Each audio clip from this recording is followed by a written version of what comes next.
Alright guys, how's it going? It's Emmett here, appreciate you tuning in. So, I have a confession to make, and don't worry, I haven't killed anybody, but I've basically been presented with new data.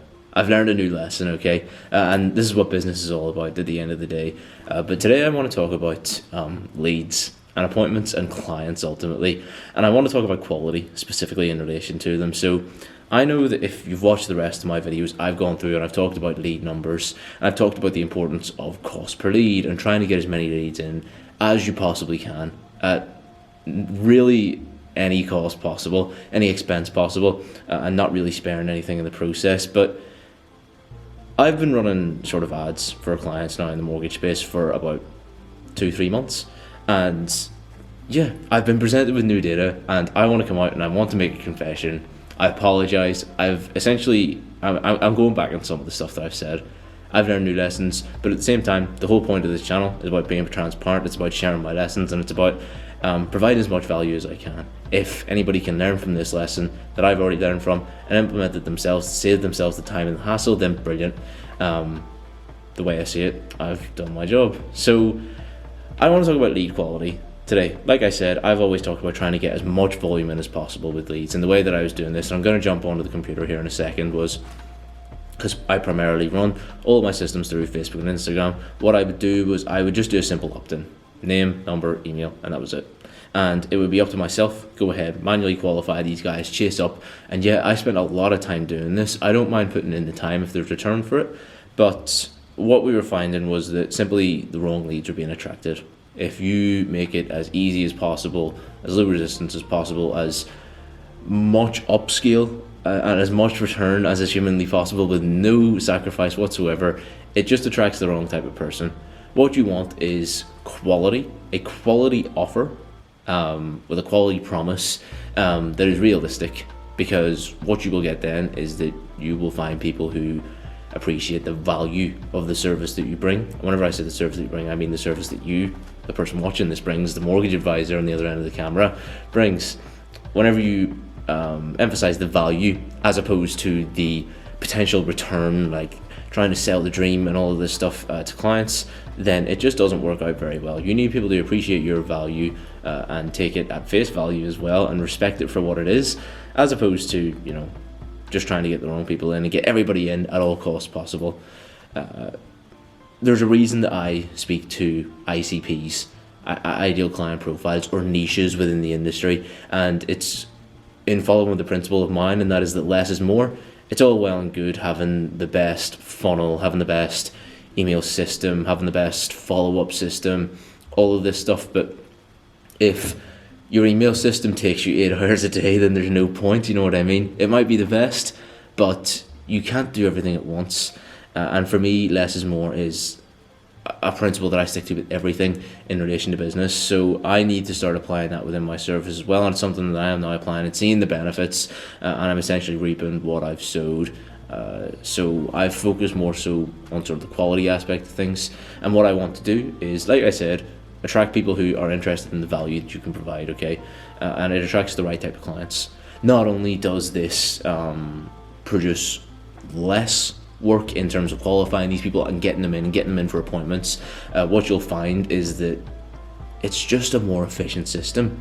There's less manual time goes into it, and yeah, you might find that your lead cost goes up a little bit, you might find that your appointment cost goes up a bit, but what you will find is that your conversion rate goes up a bit as well.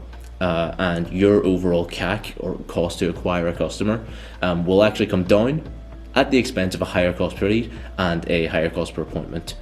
But you have to ask yourself, what are you trying to do in business? You're trying to get as many clients as possible and get the biggest return as you possibly can. And your return is going to come from your clients, not from your appointments and not from your leads. So having a higher cost to acquire a client at the expense of cost per lead and cost per appointment is absolutely fine, and a trade-off that you should be willing to take every day of the week. So we're going to go onto the laptop here. I'm going to talk you through the exact process that I have been using now to try and qualify these leads all that much further on the front end, so that you can do this yourself. I'll also show you what I was doing in the past and the mistakes that I was making.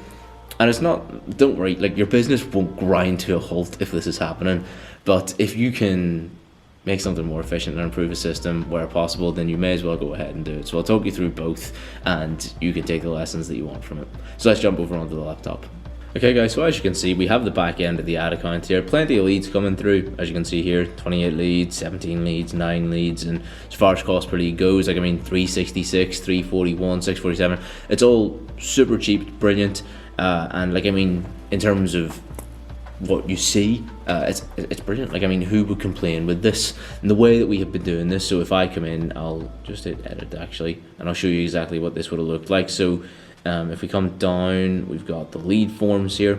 So basically it was pretty simple. Looking for help with your current mortgage, only a few steps away from finding, and this is the lead form by the way, so this is what leads were being presented with whenever they expressed interest in the ad, and this is how we got in touch. And continue, yeah, cool, you can hit the next page. Name, surname, email and number, and then privacy policy, Facebook standard. And then what we would do was we would offer people an opportunity to go ahead and book an appointment themselves as well. But there was no information. Some people would book in and you might be thinking, oh cool, appointments on autopilot, brilliant. But we didn't really have any information on these appointments that were coming through. So you would get somebody that would book, but it's like, if there's no information, there's no fact find, you could just get on and find that somebody is 20k in arrears and they want to try and purchase another house or so. It could turn into a mess. All sorts of requests would come through. Like I said, it was the wrong people that were coming through and they were making the wrong requests and expecting an outcome that wasn't possible. Ultimately, it's a waste of your time, it's a waste of their time as well. And yeah, cool, you've got appointments on paper, but like I said, we're optimizing for return in business, trying to get as many clients in, get the best return on investment as possible. And whenever you're paying for advertising, you are really trying to optimize for getting that return on investment because you're paying with your money directly as opposed to just your time. So yeah, people could book in, but it wasn't necessarily, optimal. And a lot of people would come through, and yes, you would find some gems. I would say probably sort of 3-4 out of 10 leads would have absolutely been worth your time for an appointment. You'll get sort of 75% of those guys booking in, but a lot of them wouldn't answer the phone, and a lot of them weren't good enough quality. So basically, I have binned off that response. I've binned off that approach, and it's just not something in my eyes that I want to pursue anymore. So let me take you through what we've been doing to try and counteract this, okay? Because we're still using Facebook ads, we're still using the exact same creatives and everything on the front end, so we're still using the same videos, still trying to attract the same people and using the same messaging, same call to actions, all of this stuff, the same hooks, but we just have a different funnel. We have a different back-end system to try and capture these leads and turn interest into an appointment into a client, okay? And to an extent, we're attracting more of the right people as well, because what you'll find is that the more resistance that you have on the front end, on the back end, so you have the initial front end video, and then on the back end there's the funnel to actually get this person on the appointment. If you start asking people about their income, about their credit score, about their debt obligations, what you will find is that if somebody has a poor income, they're less inclined to want to put it, submit it and give it as an answer, so they just don't do it. And if somebody has an issue with credit, it puts them off again, so they simply don't make the inquiry. And the same goes for massive debt obligations. So you're not even necessarily optimizing for people who are of high income, of low credit issues, but you are in some way deterring the people that you don't want to speak with because it puts them off submitting. So the way we've been running this, and I'll just open up the page here, is I've been running landing page funnels. So I developed this all on Go High Level. I'd more than highly recommend it for anybody watching, especially if you're looking to build out a system to stay on top of your mortgage business. And I know that there are certain people in the industry seeing a lot of success with it as well. So yeah, but this is super simple. So Peter, super client of mine. We've been doing some great work the past couple of weeks. I've got a photo of Peter. Typically I'd probably recommend a video for yourself, but we're going to look to get one filmed in the near future. Looking for help with your mortgage, one step away from finding the most suitable mortgage for you. We have limited spaces, obviously a bit of scarcity in there. You can call this Machiavellian or manipulative if you like, but it is going to encourage people to take action. Like a bit of a tangent here, but something that you'll probably notice, like let's say you see this a lot of time with clothing brands and things like that, like new collection launch, and they'll say here's the date, here's the time, and within like 5 minutes they sell out. And you might be thinking to yourself, well, that's stupid, why did they not just make more stock? But yeah, the supply and demand here, okay? The less supply that there is of this, the more demand that there is. So they'll intentionally underproduce, knowing that everybody who was expecting it on release wasn't able to get it, and then all of a sudden, oh, I didn't get this. They tell their friends, and then all their friends are like, oh, that's actually really nice. Then before you know it, there's like 5 times as many people on the next launch, so on and so forth. You just keep doing that, keep relaunching, and getting people onto that waiting list. Less supply, more demand, and more demand, more price, so you can charge higher. So that's the whole thinking behind this. Anyways, tangent over, let's go on. So this is the whole sort of page, a little bit of client reviews, and then just a little about what they do as well, obviously. So nothing over the top. This is very simple. You can get this done super quick. I'm not a web designer, and I was able to do this myself in about 20 minutes. So basically, the way we were qualifying these guys, this is a very simple one. This is exactly the same as the last one, whereby we're just doing name, email, phone. This is something I am implementing at the moment just to see how it works. Because like I say, if you watched my last video, we want to analyze results and data and then make a conclusion, not just have a preconception and try it and expect it to work. So this is exactly the same as the lead form, and what we're doing is that we would make a submission essentially, and then we would go to the thank you page. And after having made the initial inquiry, give us their name, number, contact details, all of that, they get brought to the thank you page. But we're not just going to let them go. There is no harm in having somebody book in at this stage for a call. I know that I said previously, don't just let them come in, and I want to show you this. This is another step that can be implemented very, very simply, but at the moment I am split testing. I want to see which one performs best, whereby people can book in. Okay, so you give them that option. One last step, make sure to schedule your free call. Ultimately, we're going to be getting in touch with them anyway to try and book an appointment. So if you can put that on autopilot, why not, if the intent is there?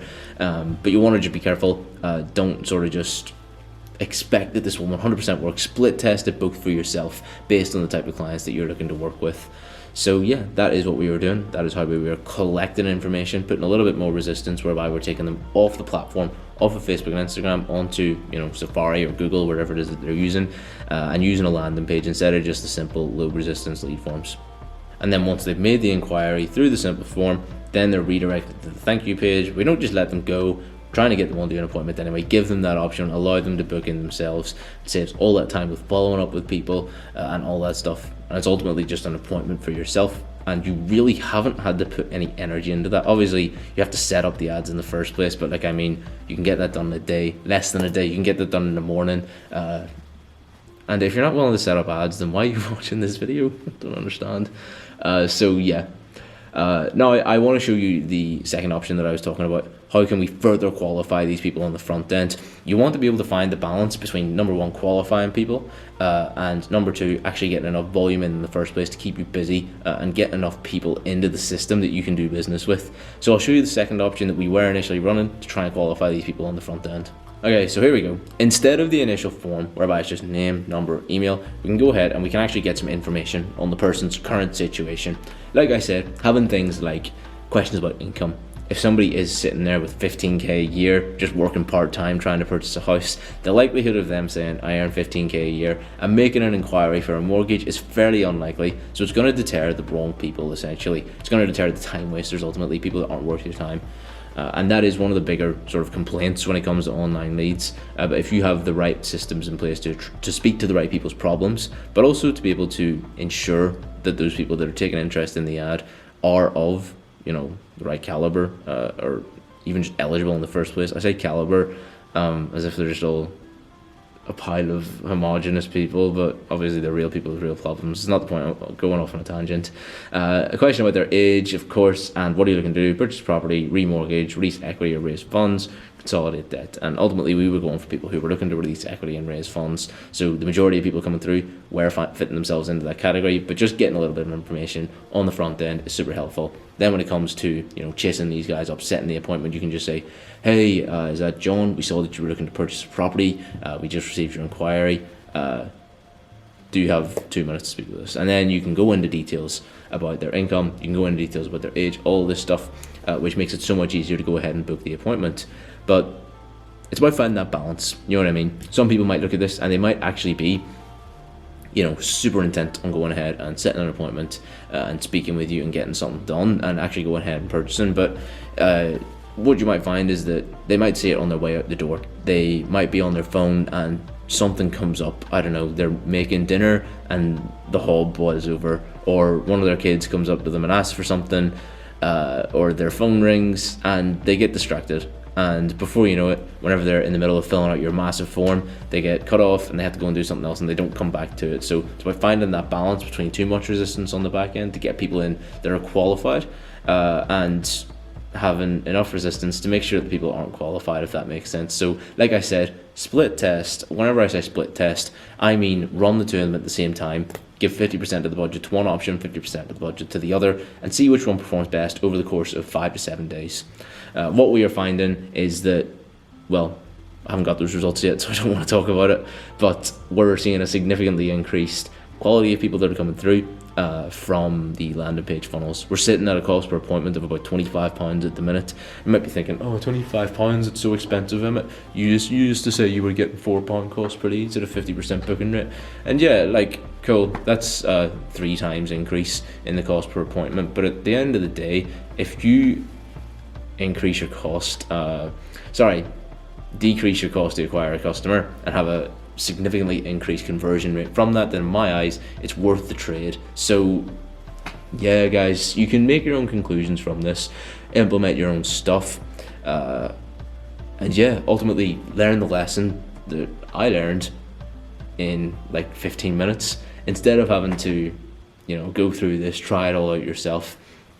If you are going to be running ads, Facebook, Instagram, then I'd recommend that you go ahead and use a proper funnel, use the landing page, get that set up, because you want to nurture these guys. It's not necessarily just about the amount of leads that you can get in. If anybody here watches Phil Graham, he's from the same place as me, if you couldn't tell by our accents, one of his biggest things is that you don't need more leads, you just need to improve the relationship with your current leads. So that's what all this is about, getting more information and making it so that you can understand their problems and provide a solution better, so that they will ultimately trust you more to carry out, you know, the job, the service that they're looking to get done. So yeah guys, like I say, you can play around with this, find what's going to work best for yourself, and yeah, I hope that you've been able to learn the lesson that I learned and that you've seen some value in this, and I appreciate you tuning in.